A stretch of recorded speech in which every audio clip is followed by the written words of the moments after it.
Sunday!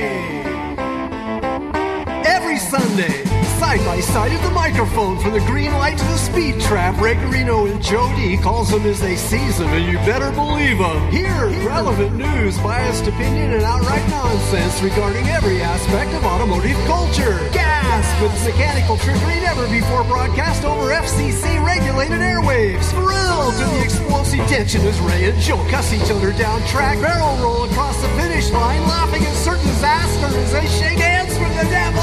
All that and so much more at high noon this Sunday on the Motormouth Radio Hour. Call in and speak live with the Wizards of Speed and the Live Feed, Ray Garino and Joe D. Bring the whole family. Kids under 12 get in free. Every Sunday at noon on WHPC. Take the Hempstead Turnpike to the Meadowbrook Parkway and look for the no parking on the expressway and no express service on the Parkway side. Go right on Highway 24 to Garden City. $2 all-day parking includes pit pass. Ski there!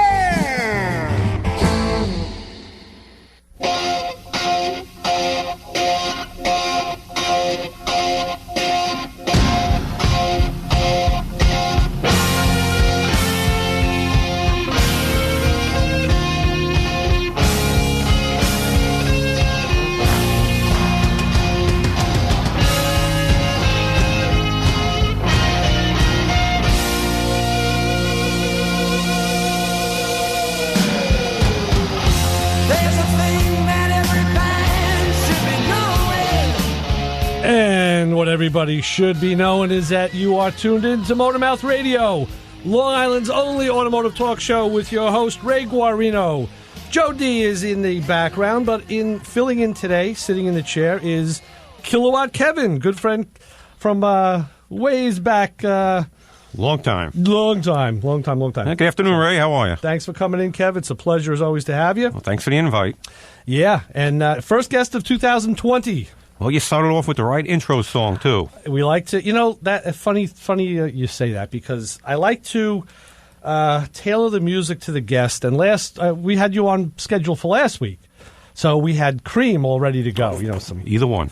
I know. Well, there's a lot. There's a few.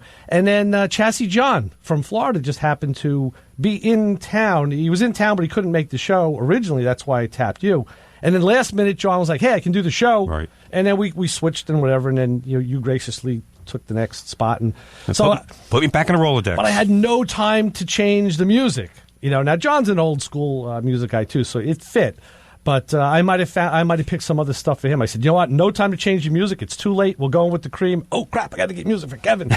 That's also a no-brainer. We go right to the G section of our CDs and go to the Good Rats. So. Perfect call. Good for today. Pepe Marcello. So, yeah, today is, like I said, the first day of the new year. Well, not the first day of the new year, the first show of the new year. And, we're going to kick it off. We don't know where we're going to go with it, but you can get in with us by calling 516-572-7440. Follow us on the web. Of course, we are on Facebook and Twitter at Motormouth Radio, and Instagram, which is Joe's favorite, which is real_Motormouth Radio. And that's where we post pictures of the things we get involved in. Like I just did yesterday, put a post up from, was working on Mike Chevelle. I did see that. Yeah. I'm looking forward to seeing how car comes out. It is coming along nice. I mean, the body is, it's back at the body shop, so the metalwork, the nose is on. And what I had to do was put the brakes in, the brake booster and the master cylinder and the lines. Right. And I knew that was going to be, when I was working on the car at the other shop with no nose, I knew that'd be the time to do it. But we couldn't because there was some inside metal work that had to be done. So now the fender was on, but there was no fender well. So I literally just climb in. Perfect. That's the time. And that's how I do it. I like to get into my work, so to speak. And Mike was walking by and says, oh, look at this. I got to take a picture. I'm like, okay, go right ahead. Almost looked like half a body. So how far along are they with the car? Well, we had done the engine. That's all done and running. The transmission had been gone over. The exhaust was put in Oceanside, and suspension's ready. Now what I have to do is just bleed the brakes. That'll be the next step. And it's just about ready to go. I mean, it needs the fenders put in. Of course, the front, all the lights and the grill has to be all done. The back has to be dressed out. There's no interior yet. Right. But soon, with the brakes done and with a seat in it, it can be moved and driven. Well, it's moving in the right direction. Yeah, Progress. it is, which is always nice because, it takes a while to get a project car done. People watch TV. Oh, yeah. It's done in 7 minutes. Right. So they think that everything is nice and quick. Well, you know what? I tell you what, it doesn't take 7 minutes. Answering the phone. Let's go to the phones, go to the phone and say, hi, you're on with the Motor Mouths. Hi. Hi, who are we speaking with? My name is Eliza. Hi, Eliza. Hi. What's going on? All right. I have this ongoing thing with my husband with the cruise control. Okay. I like to use the cruise control on a trip because it, quite frankly, it helps my knee. And anyway, what happens is we drive the Taconic quite often. Oh, yeah. And it's very hilly. So he tells me not to use the cruise control because I'm not sure why. Well, it kicks in on a low gear or whatever. What kind of car are you driving, Eliza? It's a Honda Fit. Okay. Well, I'll tell you this. Well, first, let me ask you a question. How did you find us? I love it when women call because we don't typically get a lot of women, but we embrace it because, we're all married guys and we have sons and daughters and we like to help people. So that's a nice choice of words. You embrace the women. Okay. How did I find you? You're number 2 on my dial. Oh, nice. When FUV is playing a lot of Irish music, and after a while, I get to you guys. Well, I like your programming. I like the kind of eclectic music you play at the different times of the day. Yeah, the station HPC does play quite an eclectic mixture, and college and radio in general does do that. So exactly. Yeah. And I don't like commercials. Okay, yeah, right. Who does? That's why I have satellite might go out. Oops, did I say that? So back to your problem. I use cruise control all the time. You do? Regularly. I mean, I use it on my trip, quick 7-mile trip to work. I use the cruise control. Okay. Now, the Taconic I'm very well versed in because I like that road. I drive it. I used to drive it a lot more. The problem with the Taconic, and I think this is where your husband's concern is that it's twisty, it's turny, it's hilly. It's hilly. There's sight issues depending what part of it you're on. Right. That can represent a bit of an issue. I think he's thinking to have control of the car himself as opposed to the cruise control would get him out of a situation. There's deer up there. There's all sorts of stuff. People cutting across where there are some crosses. Right. Yeah. I mean, that's I have no problem braking on it or anything. What he says is if you don't anticipate the hills, it kind of kinks out. It's an automatic transmission. And it kinks down, and you can hear it go. You belabor the engine. Yeah, you know what I mean. Well, okay. Well, that's going to do that no matter what. I mean, when you use cruise control on a hilly area, even if it's rolling hills, the car is going to work. If you have it set at 60 miles an hour, say that car just knows I have to keep this car at 60 miles an hour. Right. Now, if you're on a 30% grade incline and it's got to really downshift and throttle it up, it's going to do it. Now, if you're on a 30-degree downgrade, it's going to take power away, and you're right. Yeah, that's what cruise control does. It controls the rate of cruise. I think the only difference is if you're in control and you're driving, you can anticipate seeing that hill, and you can gradually feather the pedal more to pick up, so you don't have that downshifting all the time. You're right. Very true. And that's kind of what I do when anticipate the hill. I give it a little gas because when you speed up on cruise control, it'll take it back automatically. But when you brake, then you have to reset it. Right. Well, let me put this to you. Let me posit this. I do this with my own car, not on my local trip, but when I go on a trip upstate, I drive a 4-cylinder car with a manual transmission, so it doesn't downshift by itself. I have to downshift. Right. So you can, a lot of times I'll tap the brake and take the cruise control off and go back to manual control. With the hills or curves or whatever, or if I feel that I want to be more in control. And then I'll just click the resume button and let it go back on. So, okay, that's what I do. Yeah. My question is, does it hurt the transmission if I haven't anticipated a hill adequately and I feel it do that, kick into the lower gear? No. Is that bad for the car? No, that's absolutely what the automatic transmission is designed to do. Like I said, with my manual transmission, I have to physically downshift. If I don't, the car's going to lug and load and not accelerate. The automatic, that's why it's called automatic. Right. It does it for you. But the thing is, with a smaller engine, like a 4-cylinder, now you're going to hear the RPM go up. It's going to feel like the car is maybe, straining. And you're not driving a V8. You're driving a 4-cylinder. So right, you can feel it straining. Right. I'm with you. I say keep doing what you're doing. Cool. You got my blessing. No problem. All right. Thank you. All right, Happy New Year, you guys. Thank you very much. Okay. So, all right. Bye-bye. Bye-bye. Bye. That was great. I love you. We don't get a lot of women callers, so when we do, like I said, I embrace them. Don't tell my wife I said that. No, it's that's the thing. It's like I said, we do have families, friends, nieces. We have, like I said, sons, daughters. Right. And that's the purpose of this show, is to help answer questions Absolutely. like that. So if mine was up, he'd be listening. yeah, he wouldn't be calling. He doesn't need our help, though, Kev. He doesn't. He knows enough. I think so. He's got it all figured out, right? You got it. So you could be like Eliza. Give us a call, 516-572-7440, and you can ask us your questions and concerns. We were talking on the way in about maintenance and talking about batteries and tires. So we have a lot of things we can talk about today. We can go a lot of different directions. Absolutely. I don't know if you want to kick off with one of your issues with the battery, because that's kind of interesting.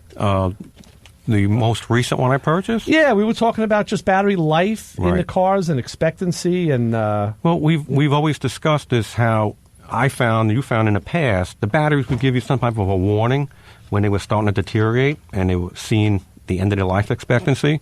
And recently that hasn't happened. You get in a car and the battery would be pretty much gone. So I have a 2013 that I have the original battery in. So it's about 6.5 years old. Mm-hmm. And I've noticed on last year during the winter mornings, it was just getting a little slow on those cold days. So I figured I had time to go out and research and get a new battery for it. Right. But I still have the one at home that is good. And I put that to the side, and that'll be the backup. I'll keep that on a battery tender and keep it charged in case we need it. Right. That's the thing. You 6.5 years. And I had mentioned to you, like you, I keep extensive records on all my maintenance and repair. And I noticed on my car I had to do a battery, and I looked through back through my maintenance. I've owned my car since 2006. They're 5-year batteries, and they're going within the month. Wow. Of 5-year intervals, and it's like there's a timer in there. So the idea is, and batteries today, to make a general statement, I found that modern batteries in cars don't fail like they did with our older cars. Kev, we both have we have old classic cars. Sure. The real deal. We got the muscle cars, and with them, you get a slow crank, and you nurse it, and you could get it along. New cars, I've had battery failures where that car was fine when I used it yesterday. Today, no start. There's no warning. Yeah, just like click, click, click, you hear the solenoid clicking, or it's dead. Right. And I don't know what the answer for that is. I don't know why they fail that way, but I've seen it in my own cars that happens. So the only thing I can say is what you should do is, of course, we know you should always open the hood and look. You should always have an idea of what's going on under the hood. Just, we always say look for something shiny, something wet, something hanging. That's a wild card. But look at the battery, and on some of the cars, I've seen they just tend to sulfate. You get sulfation on the terminals. Right. This was good. I didn't have any. When I pulled the connectors off, I had a little bit on the bottom on the positive side, clean it up, and I put it back together, and it was no problem. That's good. But with the sulfation, the way you can solve that is you just take some baking soda, mix it with some water, and get a paintbrush. Wear some rubber gloves, wear eye protection because this stuff is caustic. Right. And just make a slurry out of it, pour it over the battery, let it sit for 15, 20 minutes. Then you can go brush it off and hose it off with fresh water. And, That's good. The best thing to do is take the cables off and clean the inside of those, too. But that's an indicator of battery health. And look, there's also a label on the battery that has the date code for the month and year the battery was put in service. Okay. So if it's getting to be 4 or 5 years, like now in your car, you have one that's like you said, 6 years. I keep extensive records myself. Yeah. And I bought the car brand new, so I do know right from the beginning when I bought it in 6.5 years. Right. Yeah, so that's the thing. When you know that, so now you're already on guard that, hey, it could be time. Yes. Maybe this winter. I'd rather pick my own destiny, just be a little proactive. Oh, yeah, you don't want to be on the side of the road. No. Hell no. All right, well, I'll tell you what, like us and like you who listens, who does work on your own car, you have some mechanical ability, you have you get to know, you look at your batteries, you look at your brake system, you look at your cooling system, you're kind of like a little bit of a, a bit of a mechanic. We could call you Mr. Mechanic, couldn't we? Mr. Mechanic. Let's see what Pepe Marcello and the boys have to say about that. And we'll be back with more of this on 90.3 WHPC.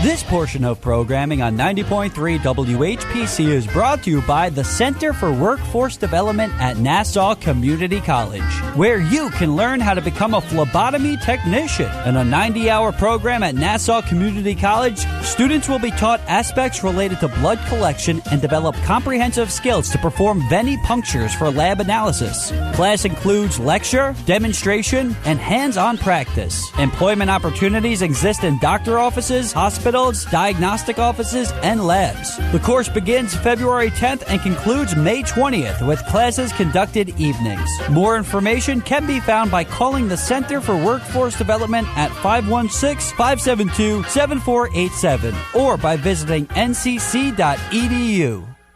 This show is brought to you by On the Road Again Motorcycle School. Hi, I'm Steve Bertolini, the president of On the Road Again Motorcycle School, and I'd like to tell you that life is short, so live a little by learning how to ride a motorcycle. Classes are available from beginner riders to advanced, including private lessons. Lessons are offered on the campuses of Nassau Community College and Suffolk Community College, also offering the license waiver class, where you can skip the DMV. More information about On the Road Again Motorcycle School can be found by calling 631-862-RIDE. That's 631-862-RIDE. Or online at LRN2ride.com. Yes, we are Jive Talking on 90.3 WHPC, and that is Chris Switzer on cowbell, by the way. Don't let yourselves be fooled. Live read, and he plays cowbell, too, so this man is a talent. Not at the same time. Boy, you never said that in 12 years of doing the show with me. No, but I have said this. 516-572-7440. Pick up the phone. Call us. For crying out loud. That is true. Come on. Come on. Yes. Standing here talking to Ray. I know. I'll be coming back for more. Yeah! Oh, no, I never thought I'd get this far. Ring the bell and give my man up. Oh, no, I never felt like. Oh, no, I never felt like. Oh, yeah. I've definitely felt like doing Motormouth Radio. That's why I come back here every week.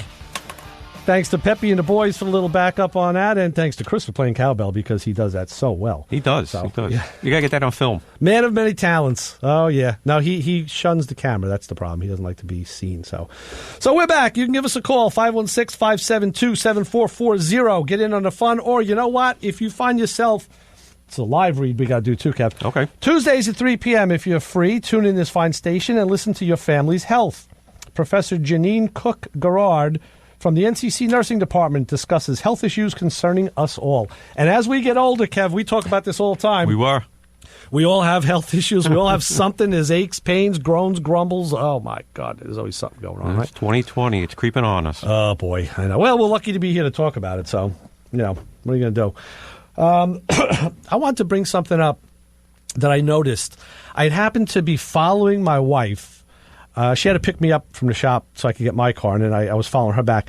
Her car has DRLs, or daytime running lights. Right. So I was never a big fan of them, but, the car has them. What are you going to do? Sometimes you can't turn them off. So I noticed as we were coming home that I knew her DRLs were on because she had been behind me, and then I noticed as she got in front of me, her taillights weren't on. And this was a day where it wasn't rainy, but it was kind of gray. And I put my parking lights on to be seen, as did other people on the street. And I noticed, wow, she doesn't have rear taillights on. And then I stayed behind her, and when she stopped for the brake lights came on. And again, when she went, they were off. And then I realized I've seen cars on the parkway at night. Yes, absolutely. And wondered how these people driving without lights on. Well, I think I'm thinking, and I've seen some guys, people on the Parkway at night, where I'd look in their car and see the dash illuminated. I'm like, how are they illuminating the dash and not the outside lights? Because if you turn on the parking lights, the dash lights light, and so do the parking lights. Right. So I looked into this. I did some research, and I found that I looked into her owner's manual. I said, let's go right to the source. And this is what I found. This is right out of a Chevy Cruze owner's manual. Under daytime running lamps, it says the DRL system makes the low beam headlamps come on at reduced brightness when the following conditions are met. The ignition is in the on-run mode. The exterior lamp control is in automatic, so it can't be manual, and the engine is running. When the DRLs are on, only the low beam headlamps at a reduced level of brightness will be on. The tail lamps, side marker, instrument panel, and other lamps will not. Right, they'll be off. Now, I've seen instrument panels on, so this is from Chevy. Other cars, I guess, obviously are different. The headlamps automatically change from DRL to regular headlamps depending on the darkness of the surroundings. The other lamps that come on with the headlamps will also come on when that happens. So, again, I would urge people to check their owner's manuals. If you drive a car and you have DRLs and you have it on the auto setting, right, take a look in the owner's manual under lighting and see. Because, like I've urged her, I wouldn't use them. I would turn them on manually, so that your taillights come on too. I think some cars you can't eliminate the daytime. Well, that's true. But you can change it from automatic to manual. Right. So I think if it was in the the off position, the DRLs would come on, right, but the others wouldn't. Yes. Yeah, that's how I keep mine. I usually keep them in the manual position. Right. And I got a complaint about that. If you got a few minutes, I'd love to air. Oh, please, yeah. So again, I have a 2013 Subaru, and I'm not an engineer, and I guess it was easier for them to design the daytime running lights to be on the low beams. But I have to tell you, it's a real pain changing those low beams. And for them to be running all the time when I don't need it, I wish they would at least decided on putting them on the high beams or done something different. Some cars, the bumper has to come off, the grills have to come out, fenders have to come off. I have to go through the inner fender, take everything apart, and reach my arm up in there. And it's not the easiest thing to do. That's not even that bad. Like I said, I've seen some of the cars at the shop where bumpers and fenders have to come off to get it to a light. And that's just a light replacement. But on the high beam, they're accessible under the hood. I would have preferred that. So if you're listening, maybe there's a reason why, but I think that would have made it a lot easier for people who got to change the bulbs. Well, you'd have to talk to the manufacturers about that because I don't know what they would think. I'm sure they see dollar signs when you bring the car in for repair. Yeah. Bring it back to the dealer. Again, we talk about engineering a lot and what it takes to engineer a car and then what it takes to maintain a car. Whoa. Well, we have the same thing at work. The two guys aren't in the same room at the same time. Yeah, that's true. Never happens. Oh, very true. Where did I control it go? I don't see it. Oh, there it is. Yeah, so that's very big. The other thing we were talking about on the way in were tires. We had a couple concerns about that. Yeah, I just got new tires. Matter of fact, on the same car. It's been about a couple of months for that car. I guess needs a lot of love. Although it's been good to me. It's been good. Well, you've had it for 6 years, so. Yes, no complaints at all. It's been a great car. But they're all wear and tear items, maintenance, and that's to be expected. Why did you choose that brand of car? The Subaru? Actually, it was my second one. I had a Subaru before that. Brand loyalty, yeah. And before that, a fellow at work had one, and he was very happy with the results of the car, and I bought it on his word. Right. Now, you put a lot of miles on the car, too. Yes. I mean, I'm probably doing about 2,000 miles a month. Whoa! Damn. Can you say frequent oil changes? How often do you do your oil changes? Now that on this car requires synthetic, so I do every 5,000. Okay. So that's every 2.5 months. Yep, roughly. Wow. Unless I get some time off, then I could stretch it a little longer. Wow, that is. Yes. The good thing is the oil filter's on top, so it makes it a lot convenient. Right. Have you ever considered stretching that interval out from 5 to 6 or 7? I've thought about it, but I guess I'm old school because I used to use Dino oil, and I would do it 3,000, so putting it to 5 was a stretch. Yeah. So I know. So maybe I'm just old school. I did the same thing with my cars. It was hard for me to go to 3,000 or 4,000. Right. And I have a device. I want to get the guy back on the show. It's an oil tester. It uses a sensor is what it does. It looks like transmission. Right. And we had him on the show many years ago. I don't remember his name off the top of my head. But at his urging, he says, listen, check the oil that comes out of your car and see if it'll tell you if that oil is still usable. So I did. And all the cars I did oil changes on, it all checked fine. I said, this thing ain't working. So I have a drum at home that has waste oil in it. Okay. Don't we all? Now, that waste oil drum, has the waste oil, but also I'll pour maybe a little bit of gas in there. I may pour a little bit of carburetor cleaner. It's got like a nice little mixture of stuff. I took a sample of that, and it showed less usable than the oil out. So I said, okay, at least I know the sensor's working. Right. And I said, how do I find bad oil? Sure. I mean, do you think it checks the additives, or is it particulates and dirt? Well, all it is, it's a little sensor, and you put oil on top of it, so it's looking at light transmission through the sensor. Okay. So it's got some kind of a program. It knows what to do. Okay. I don't know the engineering behind it. Yeah. But what I did is I went to my lawnmower. All right. 2-cycle lawnmower, and I change the oil every season in the lawnmower, which most people never ever do. Right? I took a sample of that. The 4-cycle. No, 2-cycle. 2-cycle. Yeah. No, I'm sorry. My lawnmower is 4-cycle. I have a 2-cycle. You have a lawnmower, right? Mine's a 4-cycle, but it's air-cooled, obviously. Dead bad. I mean, the scent, like, red, dead bad. I'm like, okay, this thing does work. Because I tried new oil, of course, which should have showed perfect, and it did. And all my other oils showed usable range, and I wasn't seeing a swing like I thought. And then I did find one that showed me dead bad, and I said, okay, it is reading. I mean, I know we've talked about this before, and I know a lot of people have different ideas, different concerns.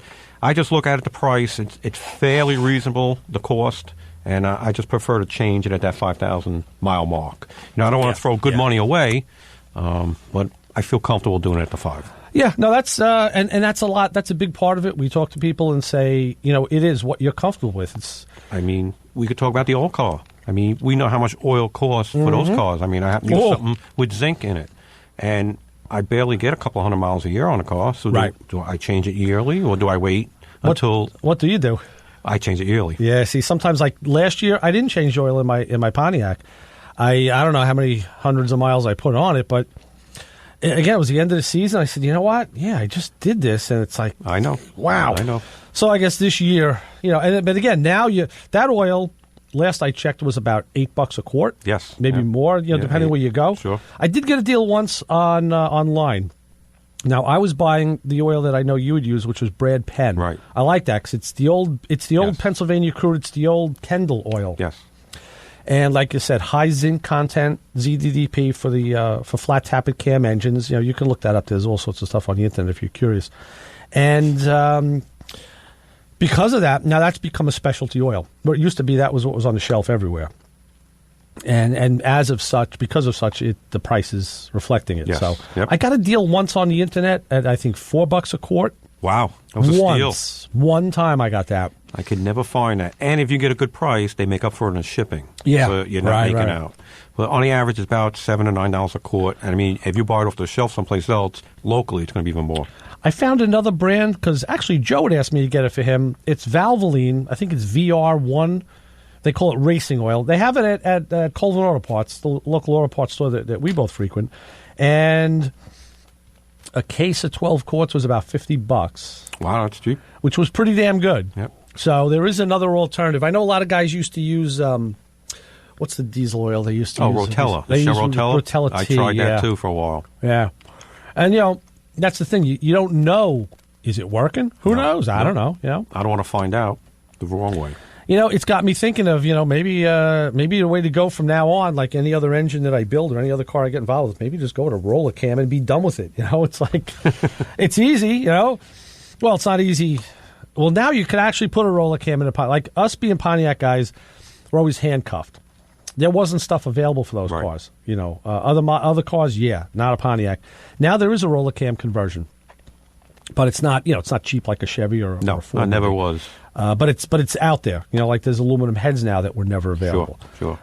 So there's you can. I guess it's like you pay the money up front or you pay it through the long run. What do you want to do? You know. I don't know. No, it's cheap enough. I might as well just change it. Yeah. Now, what do you do with the other question that comes up, of course, the big one is the oil filter. People have asked, what's your choice of filter? What's a good one? I saw on the internet that, this one got trashed or that one. You're right. It depends on the car. And go back to what we were talking about coming this morning is, I guess, brand loyalty or OEM. So it depends which car we're talking about. On the old stuff, I use the Delco. Okay. The new stuff, I buy the OEM. Okay. And in the past, especially a couple of cars, they went back to the old cartridge filter. It wasn't a spin-on. Right. So you'd have to make sure you get the correct stuff. 2 O-rings, you get the filter. Correct. And on the one car, I needed a plug to stick in to break the check valve to drain the rest. Oh, the Toyotas do that. Yes. Yeah. Yes. So sometimes with the OEM, with the aftermarket stuff, you wouldn't get that. Yeah. That's true. My daughter's RAV4. And I always forget to use it. I'm like, and whenever I'm done, I'm like, oh, I forgot to use this stupid thing. Yeah. That's what it's there for. Yeah, what I know. But yeah, having the filter on top is nice. But the older cars is really what I'm concerned with. Like with, what are your choices for the Pontiac? A Delco. You like a Delco? Okay. Or I could use a Bosch. And a one car, it's okay because I have regular exhaust. The other one's got the headers, so I'm kind of clearance issue. I took the smaller filter. So let me say the F word. I'll throw it out there because it always comes up in conversations, and someone will lambase me for not doing it. Fram. The 4-letter F word. Yes, I have used them in the past. I do read about them. People, for some reason, love to trash Fram I see filters. that. And like you said earlier, I don't know if it's doing any damage or how it's working. Right. I haven't had a problem. I've used Frams for many years, and I still do. I haven't stopped, and because I haven't had a problem. Right. And I actually went to the extent of buying an oil filter cutter because I wanted to open the filters and see, what these guys were talking about. If I could see what they were seeing, and any way you could cut a filter, you could induce particulate. If you use a hacksaw, you can have metal filings. If you use a whiz wheel, same thing. You have grit and metal. A pipe cutter would do it, but a pipe cutter that big, it's so the device I bought, I think I got it from Summit Racing, is essentially like a little pipe cutter. It has a little pipe cutter blade, so it makes a clean cut, and then you can extract it. And I've looked at all sorts of filters. Actually, at the shop, I looked at Mike's brand new. They have a new Camaro. Well, it's a not brand new anymore, a couple years old. But Mike wanted to see what the OEM filter looked like inside on the first change. Sure, we cut it, and that was a Delco. Okay. I've looked at my Frams, and I can't come to any conclusion by even that inspection. Like, yeah, they're all really dirty, they're all pleated, but nothing collapsed, nothing turned to mush. I think, and I'm not sure 100%. They talk about, I think, some of the materials that they're made of, where they're using cardboards on the inside, and their relief valves are a little different, or they use these cheaper poppets for relief valves. Right. That's, I think, what someone talk about. Relief valves only come into play if there's a clog or a problem in the engine. And if you're changing the oil and taking care of things, that ain't going to happen. I tell you what's going to happen. We went 2 minutes over my next scheduled break, so let me play another quick little break here, and we'll be back with more Motor Mouth Radio. Keep it where you got it on 90.3 WHPC.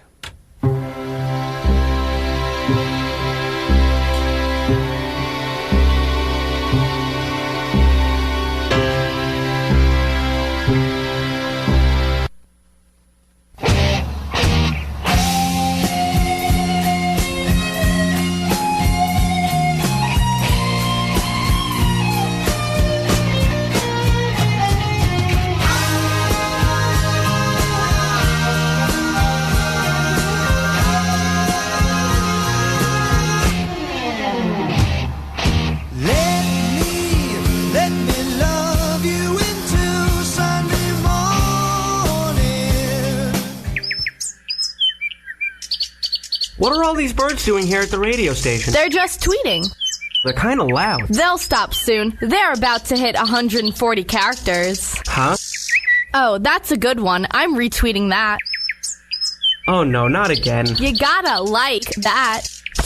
That tweeter just tweeted all over the equipment. Do you, or do you not, know about the bird? Join the conversation on Twitter. Find us at 903-WHPC. I'm not cleaning that up.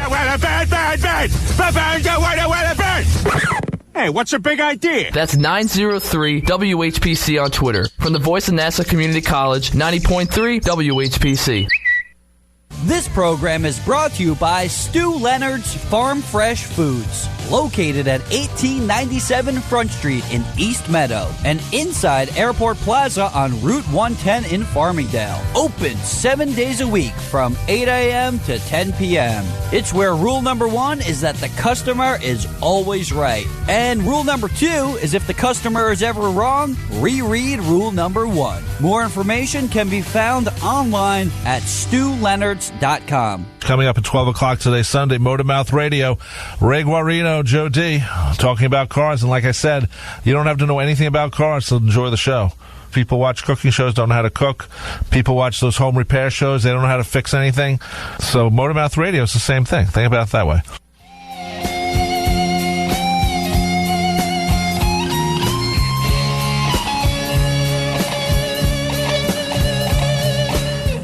No, thank you, Rob. Thank you, Peppy, for letting me make a change in that song last minute, Kev. Now you see, that's what I was showing John last week when he was here. Live radio, sometimes things don't work as planned. The CD player in increment, so we'll just we'll do it on the fly. You know, I love the show, but I could just sit here and listen to that CD all day. You and me both. And you know, I made a habit years ago. I started putting concert stubs in the CD cases for shows I'd gone. My wife and I had gone to see the Good Rats. This was a benefit for the Coalition for Disabled Musicians Incorporated, presenting the Good Rats in concert and more. It was at the Hofstra Playhouse, 8 p.m. It was a $20 donation. What year? November 21st, 1990. Wow, okay. Which doesn't seem like that long ago. Nope. You know, to us, but, yeah, it was, you know. Time's clicking by. Oh, boy. Yeah, absolutely. So, yeah. So we're back. You can call us, 516-572-7440. We will entertain your car concerns and problems and cruise control and other issues, whatever you want to talk about. So let's see. Where can we go from here? We have what happened during the week. Actually, it's a week old already, but there was an issue. I always laugh at how things happen and how repairs happen. This is an upcoming Instagram post. I'd stopped by the shop just to drop something off. And Mike said to me, he goes, I want to show you something in the shop. They had a county minivan, a Dodge minivan, late model. And I don't know who was driving this thing, but they actually damaged the front strut and control arm. It all was shot.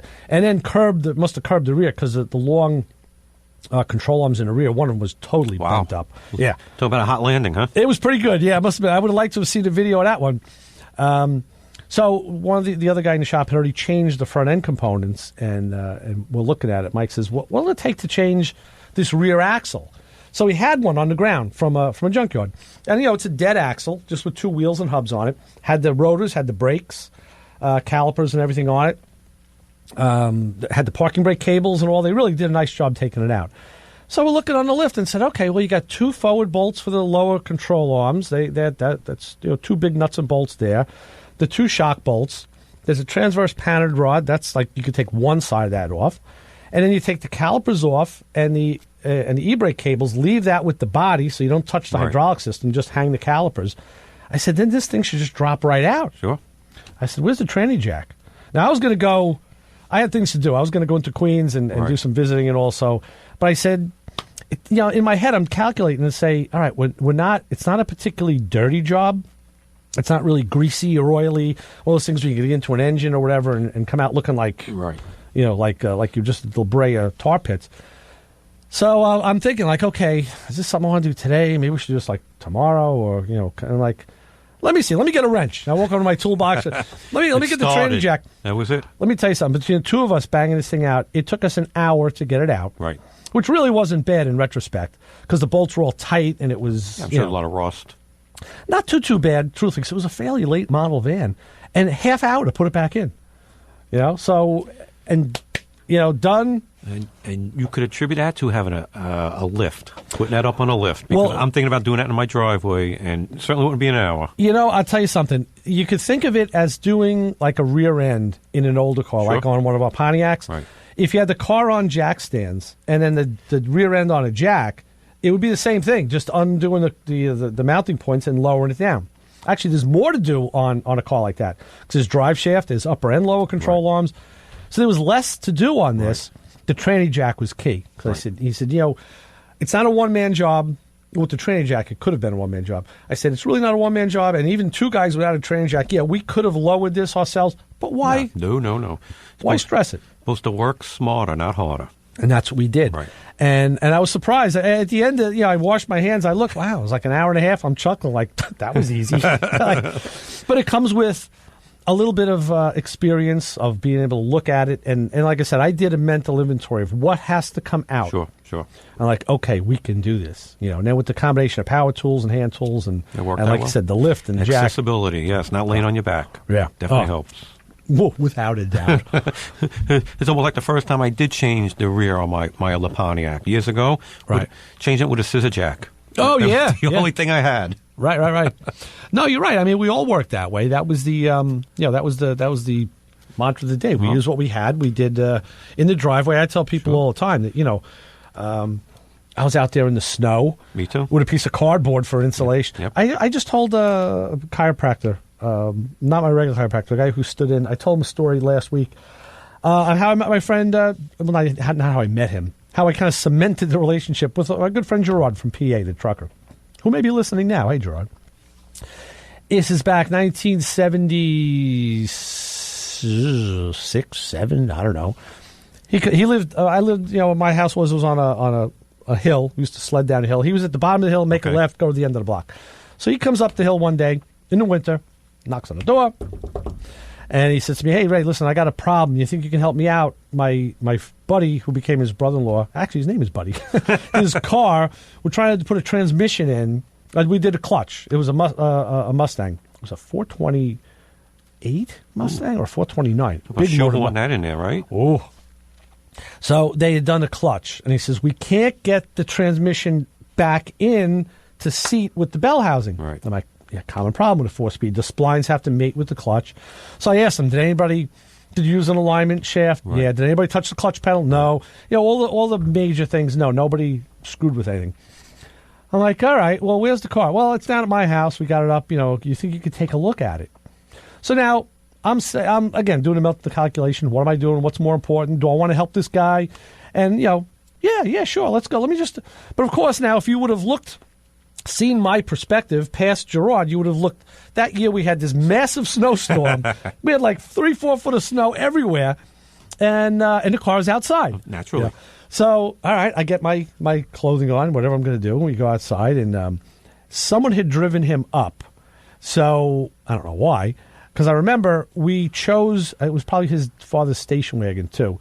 Because instead of getting in the car like humans, we decide, let's grab the back bumper and skitch down the block, around the corner to his house, which is what we did.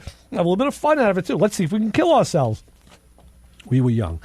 And folks get there, and there's the car up in the air on the jack stands, and this cardboard and maybe some carpeting or whatever, and everybody's hanging around. And the car owner is there, and there's the hangers around. Yep. The suckerfish, sure. right? Like who's drinking a beer, smoking a cigarette, who's doing this, who's telling you what you're doing wrong. I got an idea for you. Right. So now we get back, and they kind of, in retrospect, I could fit all this in. At the time, it was just doing a job. They must have thought like, okay, special forces have arriven. It's like the seas part, and they let you go. It's like a concert crowd where like Ozzy comes out and everybody lets them through, So we come through right to the car, get underneath, and like, okay, we do the little doctor, yes, consultation about what's going on. And, we worked on it and got it done, got it in. Of course, now I'm the hero, right. Saved the day. Get your street creds.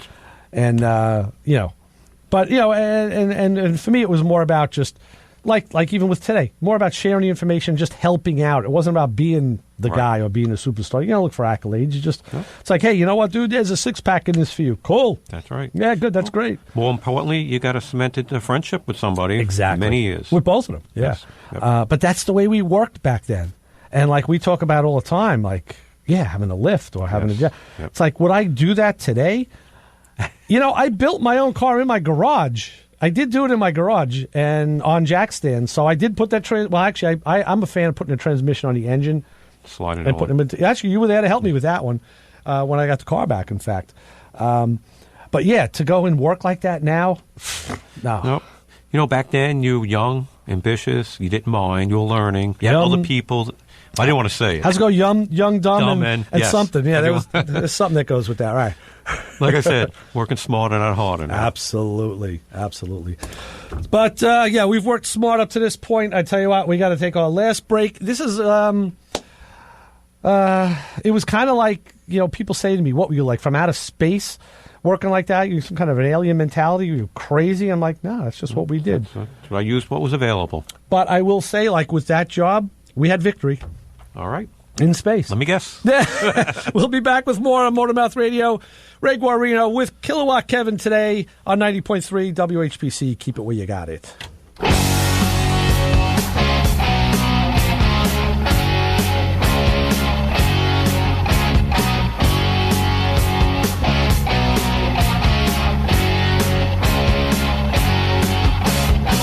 Let the fat man chase you round. Skin and bones, he's still a pig. And the worst is your own kind. Wearing pants like Mr. Big. Shake off the realities of the day, broaden your musical horizons, and embrace the diversity every Monday afternoon at 5 for 2 hours of revelations. The show offers a potently unique collection of music with an emphasis on themes and rock rarities, an occasional tour de force of blues and soul, mixed with compelling sets of folk and folk rock. I'm Steve K, and I've got the perfect soundtrack for your drive home every Monday afternoon at 5 on Revelations, right here on the voice of Nassau Community College, 90.3 WHPC. It's a call-studded program. We do have another caller on the line. Caller, identify yourself. Anthony, I called those guys with the cars one time. Oh, nice. The Motormouth guys. Oh, yeah, those good old boys. There you are. Anthony, where are you calling from? I'm in Freeport. Yeah, this morning I missed it. My boss was, every time I turn it on, he turns it off. I say, whoa. Yo, you better, I give him a karate chop. That's right. Give him a karate chop. Give him an F5. Give him an F5. I love it. Later, dudes. It's a pleasure, bro. Take it easy. That was amazing. My favorite caller of all time. Maybe all time. I have heard him with the Motormouth guys. That's why I recognized them a little.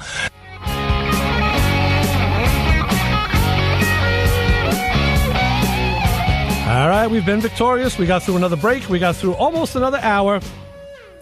Thank you, Peppy. But there is a little bit of more time to get in touch with us at 516-572-7440. Give us a call. Tell us about your... Hey, you know what you could talk... We want to talk about... Kev, this is something, too. I don't know. I'll put it to you as well. We had put up before Christmas a holiday gift lists. We put one on motormouthradio.com on the blogs page, and a lot of people had... other sites had put them up as well. Gift ideas that you could get the car guy in your life, or gal. And I got a couple. My family reciprocated with a few for me. And I'm just curious now, after the fact, if people, if they got things off that list or bought things for themselves off that list. Did you see any of those lists yourself? I don't think I've seen the list, but I know what you're saying. And I know for my son, I'm good at picking out stuff that he needs for his car. And right. My wife, sometimes she's good on that too for me. Usually, I guess from being together all this time, she need to list what to look for. Yeah. But this year, was a couple items, like a battery tender. Okay. A couple of tool sets, and just enough to keep him going on there. I'll tell you an interesting story of how you can get too smart for the list. Okay. And it happened to me. I got screwed on a Christmas present. This year? Yes. I was with Mike. We were at Home Depot, and before Christmas, they were selling stuff like crazy. They had tool sales like nuts. And the Milwaukee brand is very popular. Guys love those the battery-powered ratchets. Right. I don't have one, but I don't have any Milwaukee. So I have a corded drill. So what they had, and something I want, is a battery-powered air inflator. I'll tell you quickly why I want it. In the garage, I have my big compressor and hose, but it's 85 feet from the street. Sure, yep. And if a car is at the curb, like normally is, I either got to get it into the driveway, which is hard because there's other cars. I could carry my air tank, but it's a big air tank. That's what I do, yes. And then I got to not hit the other cars. Right. Or I could stretch 2 air hoses to the front. I said, you know what? a portable air inflator is going to be the way to go. I'll walk to the curb. I can, because those cars, the one car that sits in the street doesn't get used regularly at all. And one tire does go low. And I said, okay, Home Depot had this Milwaukee air inflator with the battery and charger, right, which is the key, for $109. That's a good price. Great price. And the thing there is if you pay attention, the battery will work in other tools. Right. So you can just hot swap batteries and interchange. So it gives you the option to buy the other stuff. Or in my case, I hadn't necessarily planned on that, but I sent her a picture and said, Home Depot, on sale now. I want this for Christmas. You got to buy it yourself. Well, my wife, I guess, keying in off of me a little bit of being more of a detective shopper, goes to Amazon. All right. Finds it on Amazon and buys it. I open it up. Oh, beautiful. Here it is. Wait a minute. Tool only. No battery and charger. Oh. She paid like $85 and thought she bested my best. Right. So now I say, uh-oh. Now we look online. It's like $160-something everywhere. Big difference. 140 was like the lowest I saw, 143 with the battery and charger. I actually went to Home Depot to see if they physically had it. Gone. Yeah, they had one in the thing, and it was like, $160. Like, okay. Now, that's got to go back. You know what the lesson is? When you see it, buy it, and wrap it, and put your own name on it. Right. That's what you have to do. We do that at home, too. Yeah, we do that, too. I do that a lot. It's a lot easier. But that's why I told her. I said, that's why I sent you the picture. It's home. Go there now, And she says, no, I figured. I know what you figured. But so you can outthink yourself or outthink other people. And so now I still don't have an air inflator. Okay. Well, you have one, but it just needs a battery. Yeah, right. Well, that's true. I tell you, a battery and charger for that thing was... I did look it up. I don't remember exactly what it was. It's not cheap.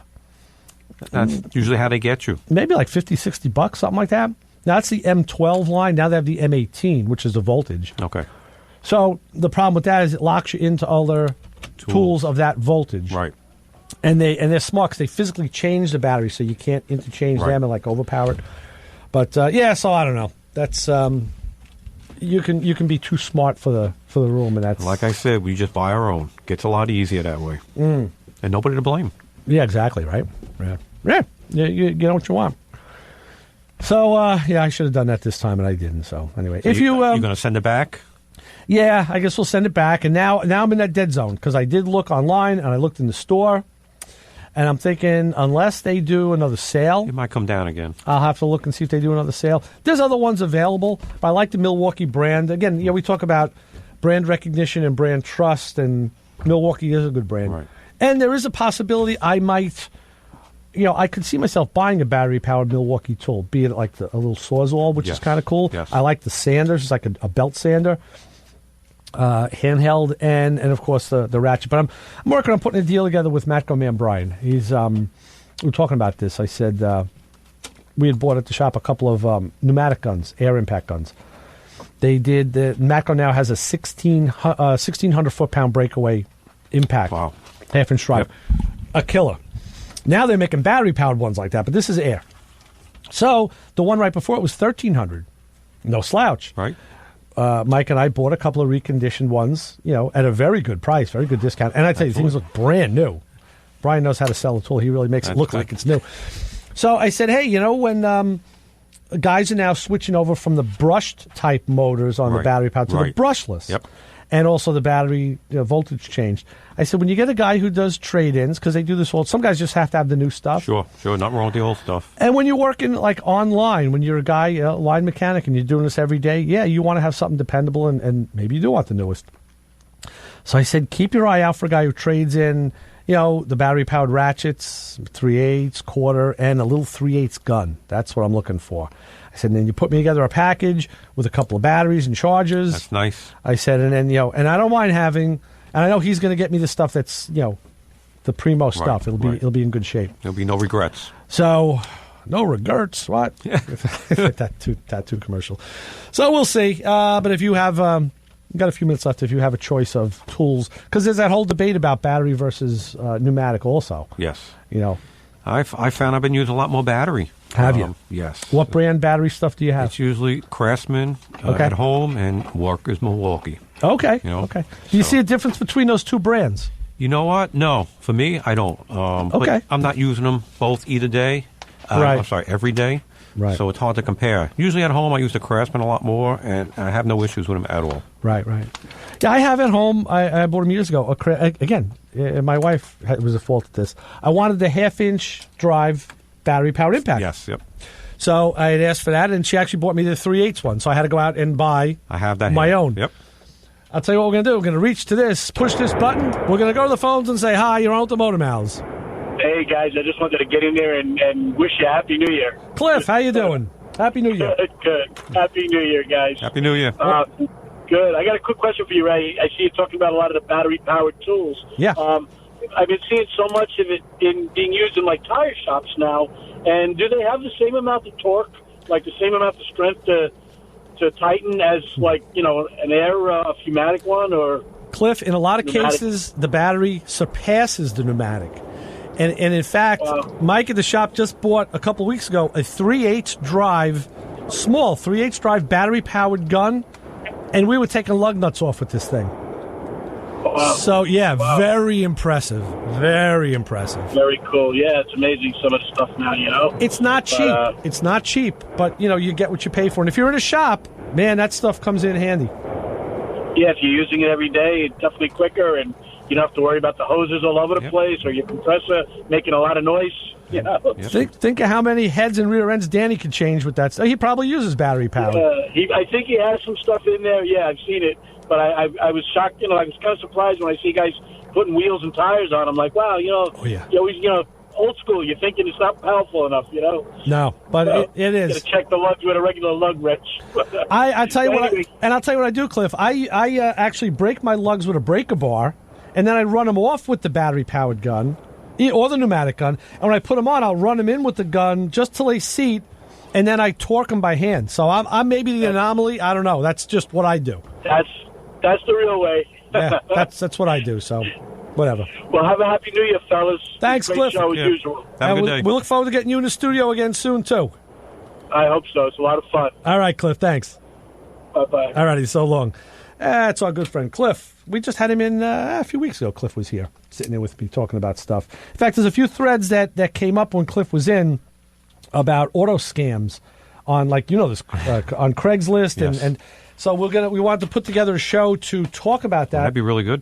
Because these guys, Cliff and some of his buddies, are actual professionals in that area, and they could lend some real, real-time information that guys like, that average citizens don't have access to. You should clarify what type of professionals, which end of the scale. Well, they deal with, with the law enforcement and insurance end of things. So, and that goes hand in hand. Auto crimes and insurance are definitely hand in hand.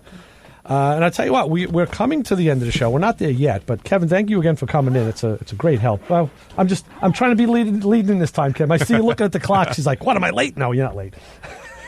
Well, Ray, thanks for having me on. I enjoyed it. Oh, believe me, you help me out more than you know. Next week, we may be doing something interesting. We may be doing a live. We may be trying something with what would you call it?